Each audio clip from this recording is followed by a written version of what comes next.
Today on Comic Talk, we're taking a look at a brand new podcast coming to you guys called Spider-Fan.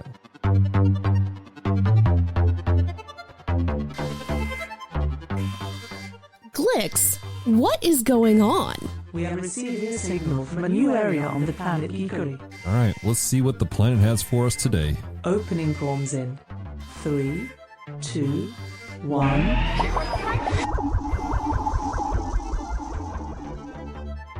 Hello, devoted geeks, and welcome to Comic Talk, podcast extension of Geek Devotions, a show from devoted geeks who are devoted to letting people know they're loved. I'm Dallas. I'm so glad you guys are with me, and this is episode 187. And today, ladies and gentlemen, is a special episode because I'm going to be introducing you to a brand new podcast. I want to encourage you guys to go to your favorite podcast catcher and on the YouTube space and subscribe today. Why? Because, ladies and gentlemen, it's a really cool podcast. It's called the Friendly Neighborhood Spider-Fan Podcast, hosted by our good friend, my brother from another mother, Branson Boykin. And what we're going to do actually is I'm going to actually cut in here in just a second with a segment from the episode 0 where Branson and I sit down to talk about what the Spider-Fan Podcast is. This is a project that he started up on his own that he's doing as part of the Geek Devotions Network, and it's all about Spider-Man, and there's some interesting aspects to it. And as of the recording of this and the release of this, the actual full episode 1 should be releasing to most podcast catchers very shortly, at least within the next day or so, where he's actually bringing up an interesting topic, which is this: the fact that Spider-Man was originally a villain. Intriguing, yes? Let's talk about that and more coming up. What's going on, guys? Hey, I'm super excited to be on this kind of episode 0 of the Friendly Neighborhood Spider-Fan Podcast. And today, kind of the reason why we're doing this episode is we want to give you guys an idea of what the heck is happening here. Like, what is the Spider-Fan Podcast?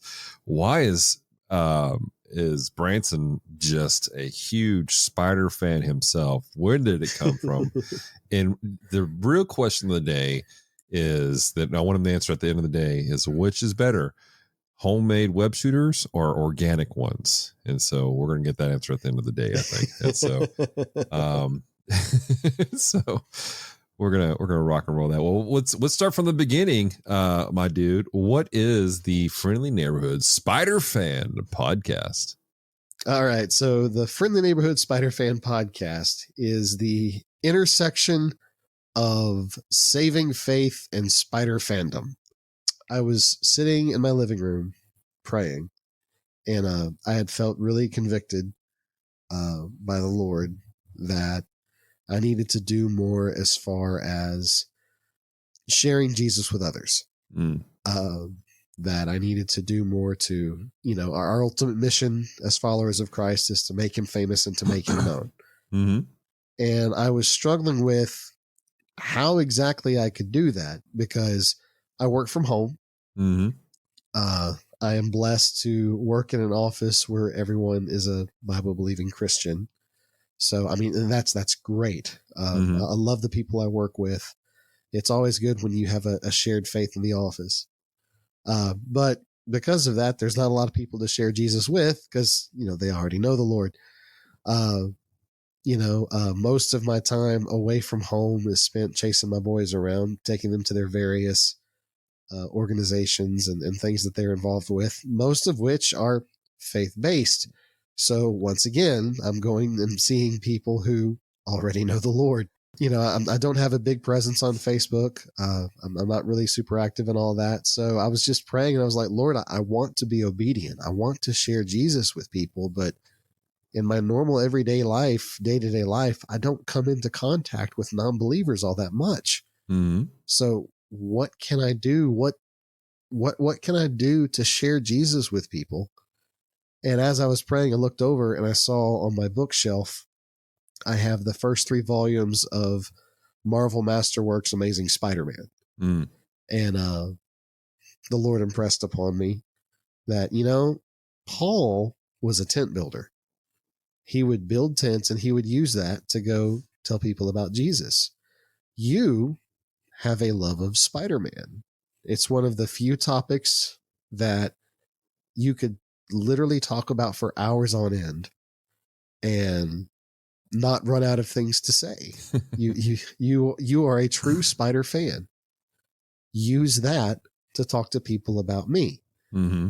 And I had my Moses moment where I said, "But Lord, I don't really, it's hard to do a podcast, and I've tried to start other podcasts before, and I've always gotten too busy, and I'm not really good with the social media stuff, and I just and if the Lord were a sarcastic person, this is the part where he would say, "Yeah, isn't it a shame that you don't know anybody who might know something about running podcasts and social media and things like that? Wouldn't it be great if you could, be part of a network of podcasts who are all about telling people about the love of Jesus and know somebody who might know something about that?" Like I said, if the Lord were sarcastic, that's what he would say. I think he is sarcastic sometimes. Sometimes. I think about Jesus dealing with the disciples, and God bless him, because I would be right there with him, not getting stuff. But sometimes I think he does the Captain Picard facepalm meme. He's like, "Ugh, why?" But the Lord impressed upon me that the skills he gave me were, I have a knowledge of Spider-Man and a passion for Spider-Man, and I can talk into a microphone. Mm-hmm. And then I have friends who can do all the other stuff. And I likened it to God telling Moses, 1, you're going in my presence, so you have no excuse. 2, I'm sending you with your brother Aaron. So if this is really about how well you can talk, I've got that covered. Right. So I was like, okay, all right, Lord, that's what you want me to do. And shortly thereafter, I sent you a text message, and here we are. Yeah. Well, I'm excited about it. I appreciate your heart behind this. It is, for me, I get excited when people are operating in something they're passionate about, and you're talented at podcasting. You have a lot of great wealth of information to give to people, a lot of great wisdom, and you have passion for people, but you also have a passion for Spider-Man. And so I love that you're combining those two things together, and it's going to make a difference. I'm real proud of you. Well, let's talk a little bit about Spider-Man. Who is Spider? What is Spider-Man? And how do we really know you qualify as a Spider-Man fan? And so just real quick, Branson, are you wearing a watch right now? No, but I have a clock. You have a clock. Let me ask you something. Yeah. When you wear a watch, where is the clock face of your watch? Okay, I know what you're getting at. I wear my watch face on the bottom of the wrist instead of the top. Now, the truth is, I picked that habit up from my dad. My dad wore his watch that way. But it has the added advantage of feeling very much like a web shooter. And when Tobey Maguire's very first Spider-Man movie came out in 2002, and I went and saw it in theaters, I got so excited about it that for weeks after I saw the movie, when I would check the time, because my watch face is on the bottom part of the wrist, I would hold my hand with the palm up, and the middle 2 fingers of my hand would just naturally curl to touch the middle of my palm. Mm-hmm. So it looked like I was shooting a web shooter every time I checked my watch. And I'm going to testify to that, because I remember we were in high school and we were hanging out, and you would literally be like, "What the?" It just like web shoot. I remember like the day I recognized it specifically. You were decked out. You had this black Spider-Man shirt that you were wearing, and I was kind of teasing you because it looked like it was crawling out of your pants because you had your shirt tucked in for some reason. Yeah, that was back when I tucked my shirts in. And the hand where it was placed, it looked like it was like it's crawling, it's escaping up your chest. Yeah, yeah, I remember that shirt. That was at the time. That was like the only Spider-Man shirt I had. Right. My parents saw it at like a Sears, I think. Nice. Sears used to be the place, man, for cool clothes. Yeah, yeah. And the movie, they had just started advertising the movie. Like it was brand new. Like it was still the version of the trailer that had the two towers in it. Yeah, if you do hunting on YouTube, you can find a version of the trailer where these bank robbers are robbing a bank and they escape in a helicopter and they fly between the two towers and the helicopter gets caught in this giant web. Wow. And then you see Spider-Man swinging around.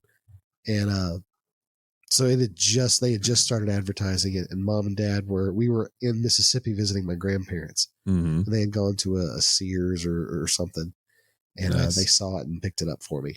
Very cool. Yeah. Well, like I said, I've known you for a long time. I know you're a Spider-Man fan.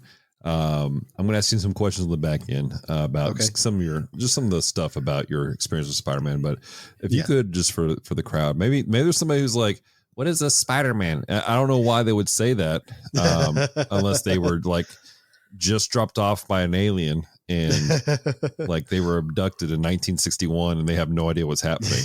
Well, to be fair, ever since Spider-Verse, there's been a ton of different versions of Spider-Man. So, well, who is Spider-Man? Where did he come from?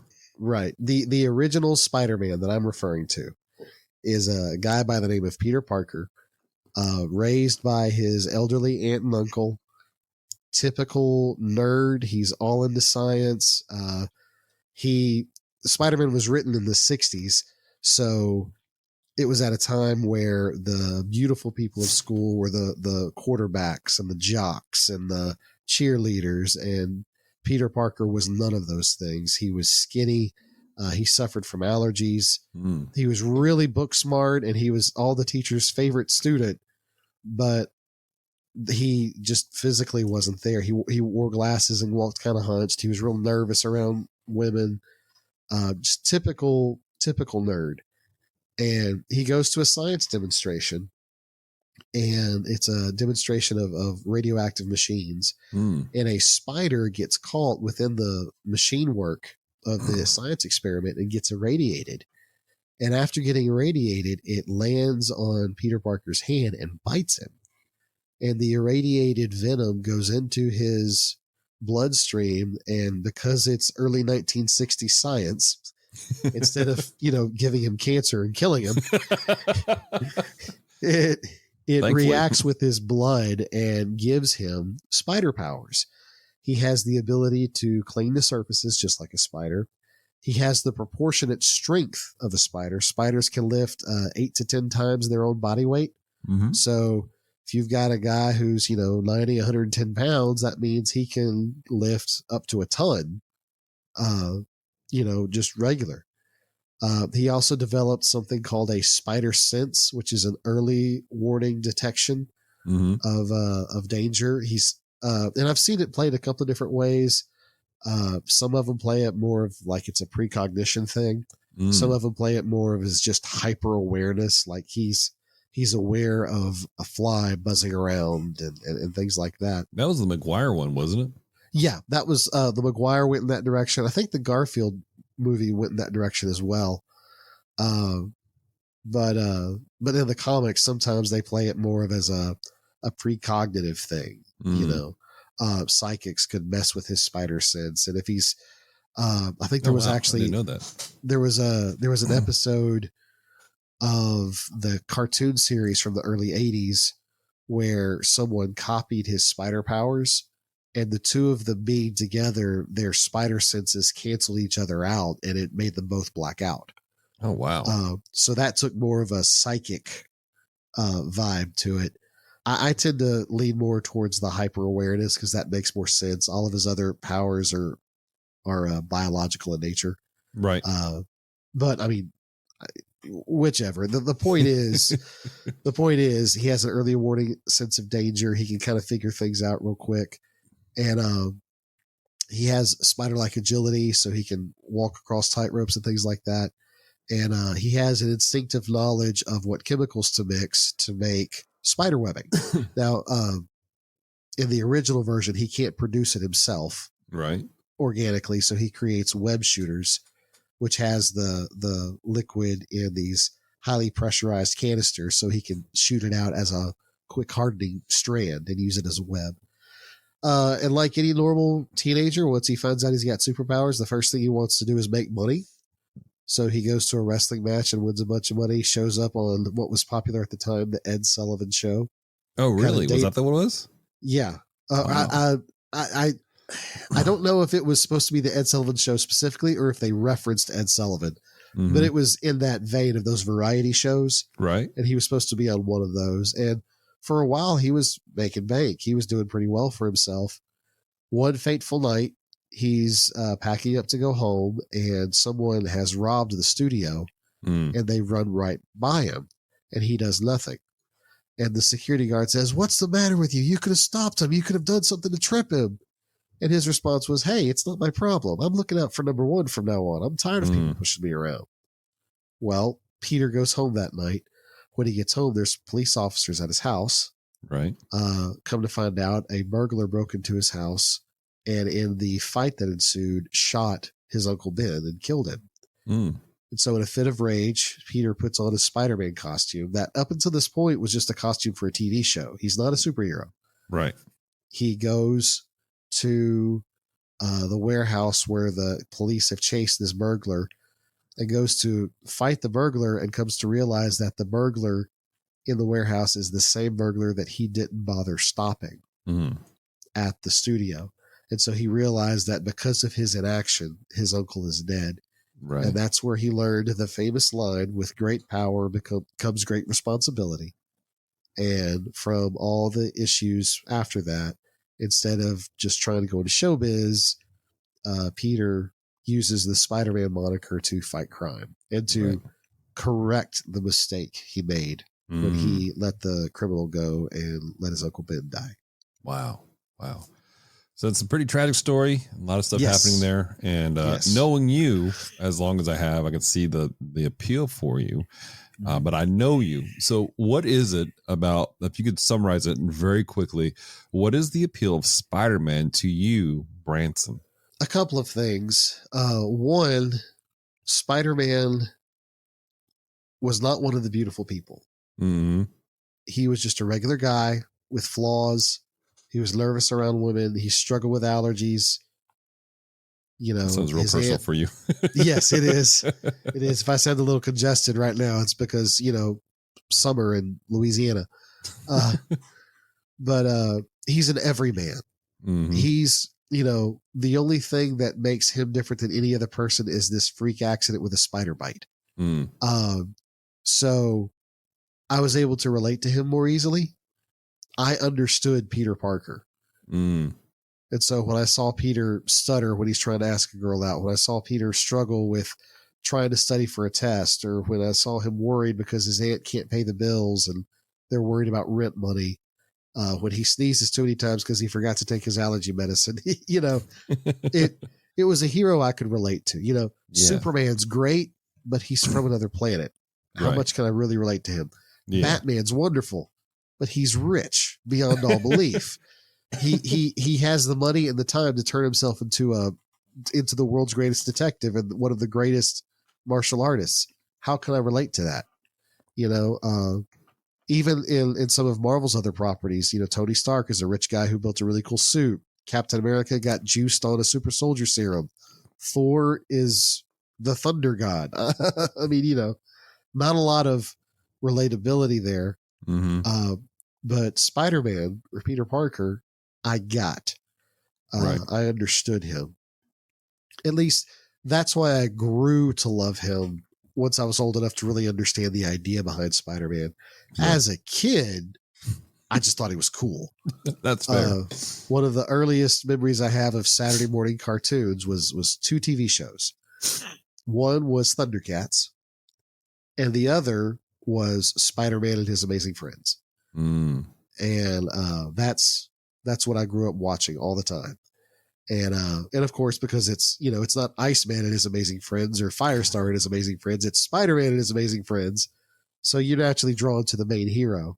Right. I mean, I always thought Iceman was cool, and sometimes I like to play as him, but I just thought it was neat that he could stick to walls and that he could spin webs. And Mom and Dad have a picture of me when I'm like 3, and I had one of those vinyl latex masks. And for Halloween, I had a pair of Spider-Man pajamas. Oh, And my it goodness. wasn't even made to look like the costume. It was just it like had a picture of him on the front, and it was like red sleeves and stuff. And for Halloween that year, I put on my Spider-Man pajamas and put on that red mask, and that was my Halloween costume that year. That's And, awesome. That is so funny. So that's the main thing is I'm attracted to the relatability of the character. Yeah. And that is an important aspect. That's one of the things that about why I love geekdom in certain things is because there's something about the characters that people love. You know, there are reasons, there are very personal reasons for me why I like Batman.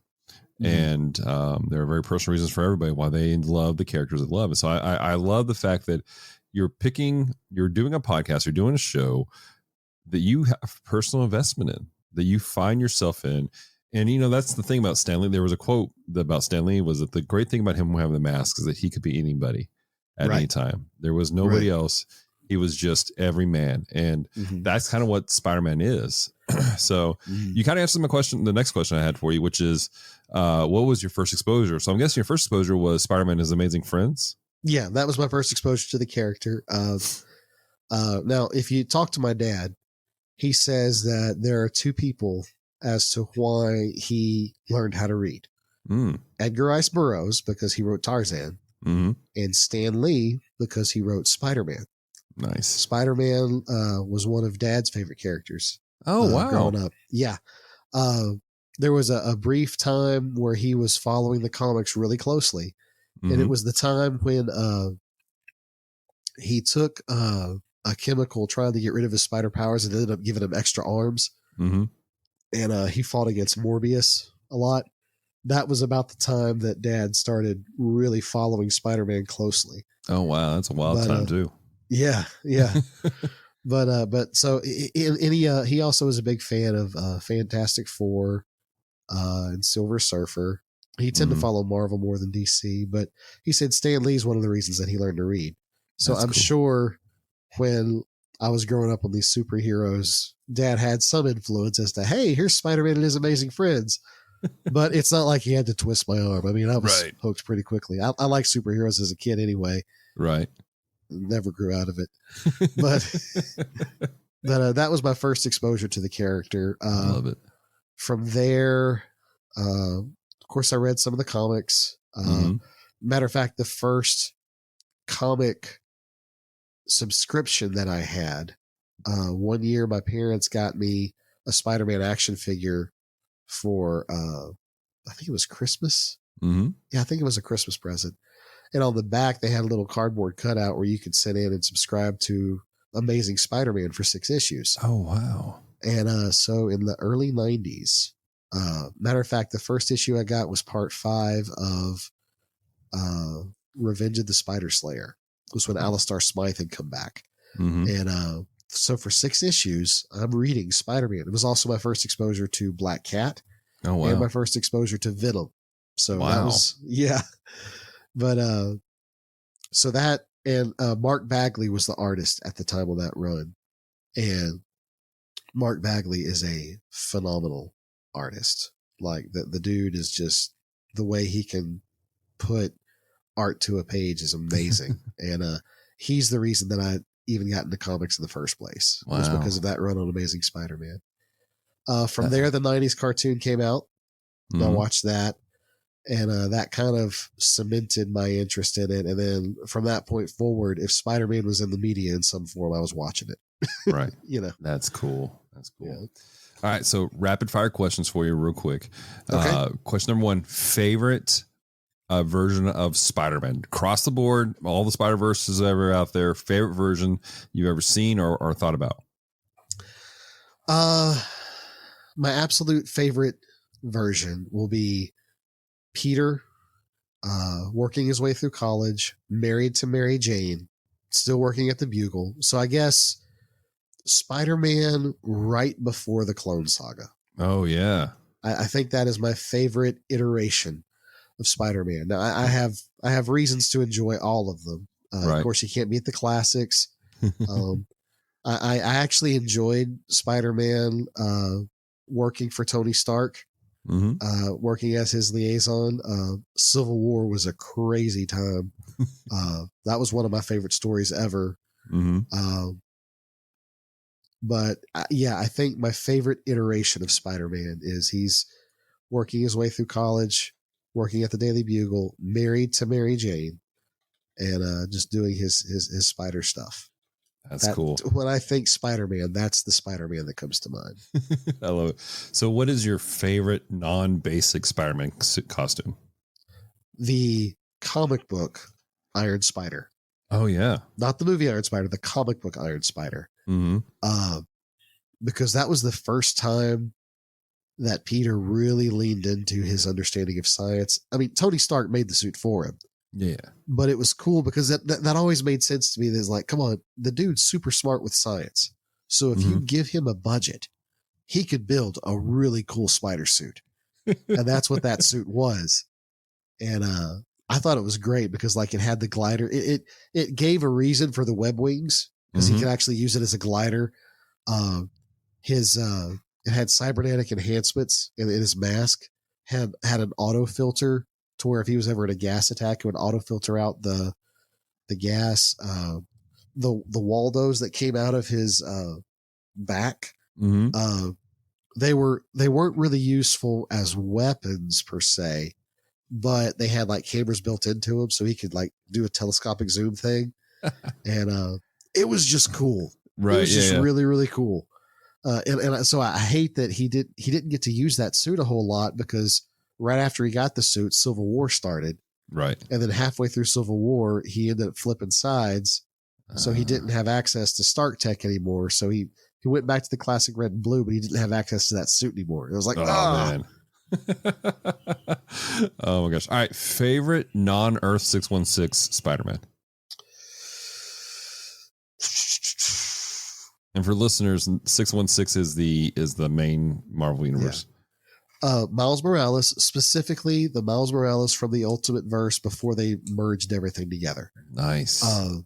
Yeah. That was a cool storyline. I actually have that back here somewhere. Oh yeah. That was so neat because it was such a fresh take on the character. It was not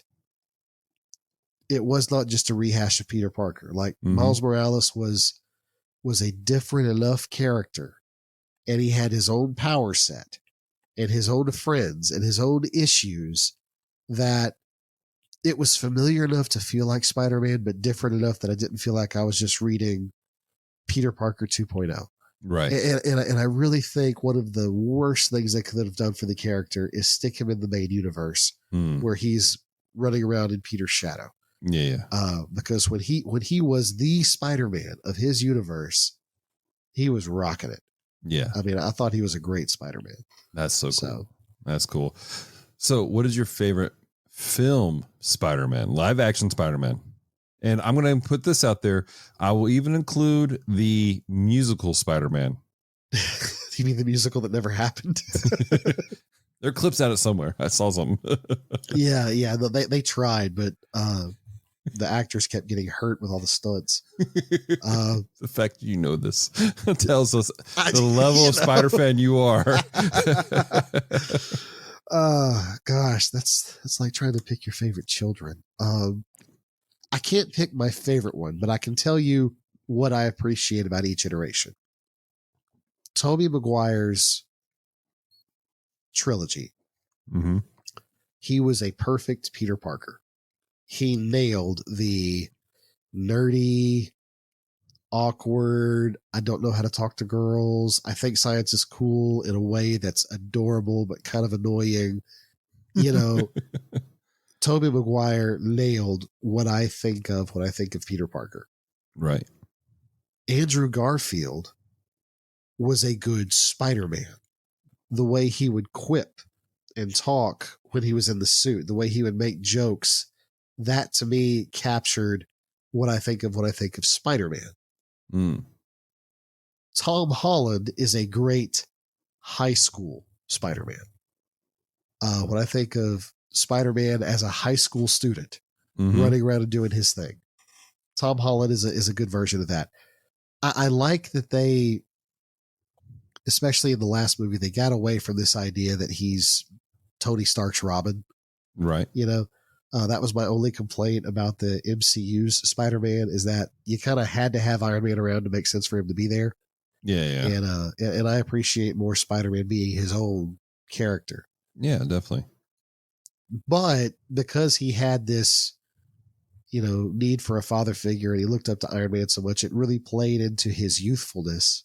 Right. And how he's a teenager running around doing all this stuff, you know? Right.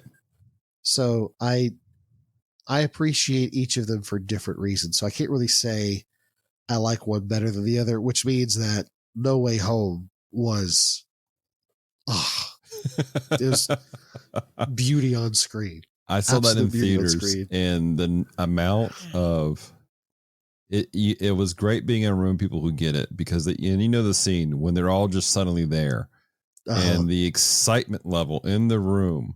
Yes. When we were like, it's so and so. Yeah. Oh my gosh. It's awesome. I appreciate your answer and the fact that you're like, there's something about each one that you find value in and that you love.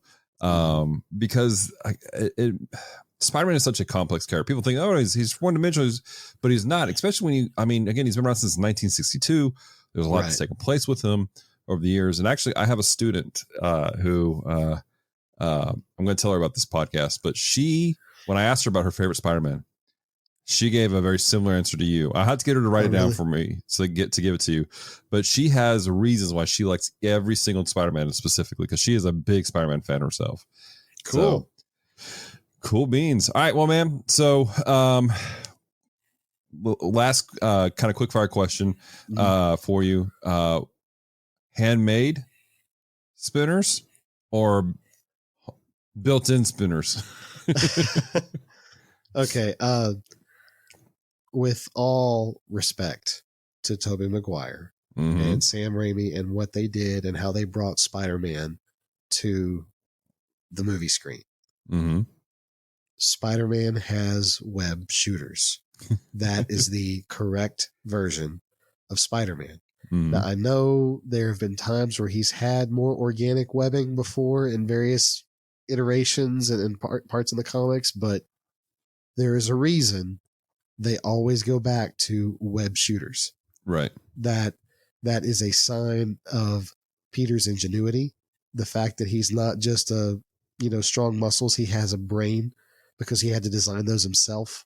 Right. So yeah, Spider-Man should have web shooters, not, organic stuff coming in. Cause let's be honest, if he really naturally produces webbing, it's got to come out of his butt. I mean, if we're going to go that this route, argument when we were in high school, we were like, it doesn't make sense. It doesn't. Not to mention, he'd have to eat a cheeseburger every block that he flew through because he's burning out fat. Exactly. So unless he starts going with the Flash on their burrito runs, he needs web shooters. That's Flash just the way it is. Shoving burgers down his throat. Yeah. Hurry, Peter, hurry. Oh my goodness. Well, Branson, tell me about the show real quick. What is the general structure of the show? What are people going to find when they start listening to episode 1 of the show? It's going to start with me talking about, to start with, I'm going to work my way through the classic comics, starting with Amazing Fantasy 15, the first appearance of Spider-Man. And then from there, going through the first issues of Amazing Spider-Man that started in 63.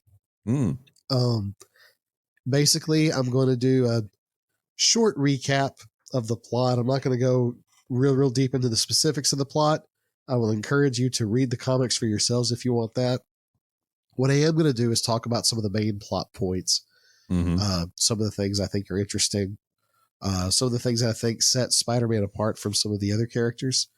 The other superheroes, both Marvel and DC, and just talk about some of the interesting things that I find interesting. I'll give you a little teaser when I talk about Amazing Fantasy 15. I have an idea that Spider-Man's origin story is actually the origin story of a super villain up to a specific point. I think there is one point.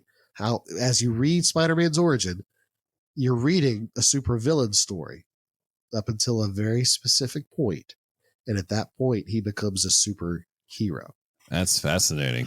Yeah, but to know what that point is, you'll have to listen to the episode. Yes, make sure you guys subscribe to it today. That's cool, man. So you're breaking it down. You're going to talk about points and everything like that. So what happens after that? Then we enter into a time called Spider Sense Tingling. And that is where I take aspects of the issue and I use them as a springboard for discussions about our walk with Christ and our walk with Jesus. And that's the wonderful thing about Spider-Man, because he is an everyman. He's someone who has struggles just like us. Oftentimes he's going to deal with issues that Scripture speaks to directly. Things where we can say, hey, Peter dealt with this and this issue. Well, in the Bible, it speaks to that. And it speaks to some of the issues and the foundations. And so I'm going to be using the Spider Sense section to speak to that. A lot like what Geek Devotions does. We use pop culture as a springboard to have spiritual discussions. And that's what I'm going to do with Spider-Man. Word. I love it, man. I love it so much. So who is this for? Like audience wise, like who are you envisioning? Like will be obviously we're open for everybody, Right. But I mean, there's some people who you're specifically hoping like, okay, I genuinely hope that these type of people come into this. Obviously Spider-Man fans, so I can have people to geek out with. And especially people who have a love for the classics. Right. Nothing against the more modern stuff. I mean, the reason that I know who Spider-Man is because people took the time to come out with modern Spider-Man stuff. Right. With every generation. But there's just something about Spider-Man from the 60s up through the 80s and into the early 90s, like pre-Clone Saga, Spider-Man, which the Clone Saga has a beauty in and of its own. But you could do a whole podcast on just the Clone Saga. We can talk about that one. Well, if I get to that story, I'll bring you on so we can talk about Ben Reilly. But that's the main thing is Spider-Man fans, especially people who are fans of the older stuff, and then people who enjoy looking at their favorite stuff and seeing God's fingerprint in it. Yeah. I think that's the thing I'm enjoying the most about this podcast and about what Geek Devotions does in general is seeing the fingerprint of God in these properties that we thoroughly enjoy. Yeah. Because we serve a very creative God. We do. And I think that when people exercise their creativity to create stories in a way, they are bringing glory to God by doing the very thing that he is known for. That's to be creative. And so for people who enjoy reading something that they like and seeing God's fingerprint in it, I think that's who I'm trying to reach. Word. I love it, man. I love it so much. All right, guys. Well, you've heard it here first. This is the inaugural episode 0 of the Friendly Neighborhood Spider Fan. And it's that way because somebody did a Spider Fan podcast a while back, and we just don't want to compete. Imagine that, someone making a podcast about how much they like Spider-Man. I know, right? It's so weird. So wow, what a novel idea. In the links down below, you guys will see some links for Facebook and Instagram and maybe a Threads and a couple of places where you guys can stay in touch and keep update with what's taking place with the podcast. I want to encourage you guys to share it out. And if you're watching it on the YouTube side, which hopefully we'll have up by the time you see this, leave comments and let us know what your thoughts are on this inaugural episode. Branson, are there anything else you want to say about the podcast that's coming up that you want to share? And then do me a favor, end it for us, my man. All right. Well, I shared this with Dallas earlier. The two main purposes for this podcast is two things. One, I want to point people to Jesus. Because he's the ultimate superhero. He is the person that I mean, he literally stepped in and used his amazing abilities to save people who couldn't save themselves. Right. And I think every superhero takes their ideas from that template. So I want to point people to Jesus. And two, I want to point people to the Geek Devotions community. Because, I mean, the reason that the Spider-Fan podcast exists is because of Geek Devotions, because Dallas and Celeste have created a place where people can talk about their faith and their fandom. And we've seen the Lord do some amazing things in the lives of people who take the time to just give a comment here or there on whatever it is, whether it's Com Talk or the Bottom Shelf or the Gundam Watch or We Read Allegedly. I mean, whatever. We've got a lot of podcasts out there, but when people take the time to comment and interact, they receive prayer, they receive encouragement, and I think that's important. So that's the main thing I want to focus on with this. I want to thank you, Dallas, so much for joining me on this inaugural episode and helping me get this off the ground. Yeah, man. I want to encourage you all, if you've got ideas for episodes or thoughts about the episode or something, like Dallas said, comment on our social media. You can also email me, spiderfanpodcast@gmail.com, and I'll respond to you there. Hey guys, I hope you enjoyed that conversation with Branson. I know I had a lot of fun talking with him, and I hope that if you are a Spider-Man fan, that this is something that you will really want to gravitate to and listen and be encouraged. Reach out to him, like we said in the podcast, and let him know your thoughts on the episode. Go and blow up his feed. Check it out. He's on Instagram. It's on Facebook. Just look for the Spider-Fan podcast. Hopefully it pops up pretty quickly. If not, it's going to work with us. Help us get the numbers up. Speaking of things that are taking place, I do want to let you guys know that Celeste and I had the amazing opportunity to be on a podcast called Youth Ministry in Motion with our friend Paul Turner. And if you guys would like to hear that conversation where Celeste and I talk about our experience with youth ministry and also Geek Devotions, make sure you guys check out Youth Ministry in Motion on all your favorite podcast catchers also, because you guys need another podcast to listen to, obviously. That being said, guys, I feel like I've been saying that a lot. I apologize. I do want to remind you guys to connect with Celeste and I because we have a lot of things coming down the pipeline. We have GeekCon coming up. We have shirts that we're selling for GeekCon if you guys want to check those out. But at the same time, we are starting season 9 here in like a week or so. And we're kicking off a Batman month, and we're super excited about that. This is going to be officially 8 whole years of us letting people know love and they're cared for. And we're thankful to have you guys along for the ride. So make sure you guys check all that. All right, ladies and gentlemen, until next time, stay devoted. Peace and love.